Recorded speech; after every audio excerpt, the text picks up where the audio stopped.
Let's go. এখানে দেখানো হবে 3টি ছবি। সেই ছবিগুলো থেকে এক বা একাধিক অক্ষর নিয়ে তৈরি করতে হবে একটি পর্যটন স্থানের নাম। ঈশ্বরচন্দ্র বিদ্যাসাগর, ত্রিভুবন বিমানবন্দর। কোণে? ফাঁকা জায়গায় বসবে একটি পর্যটন স্থানের ছবি। যারা উত্তরটি জানেন দয়া করে কমেন্টে লিখুন। আপনার লাইক, শেয়ার, কমেন্ট আমাদের এই ধরনের ধাঁধার ভিডিও তৈরি করতে উৎসাহ দেবে।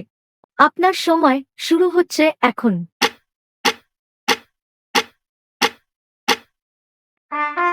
উত্তরটি হল ভুবনেশ্বর, ওড়িশা রাজ্যের রাজধানী এবং রাজ্যের বৃহত্তম ও ব্যস্ততম শহর।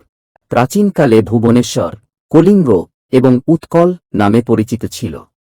মন্দির নগরী ভুবনেশ্বরকে ঘিরে রয়েছে অনেক পর্যটনস্থল। বিশ্বের বিখ্যাত সূর্য মন্দির কোণারক ভুবনেশ্বরের থেকে 66 কিলোমিটার দূরে অবস্থিত। ভ্রমণের উপর এই ধরনের ধাঁধা পাওয়ার জন্য দয়া করে ভিডিওটি লাইক, শেয়ার ও সাবস্ক্রাইব করুন। ধন্যবাদ।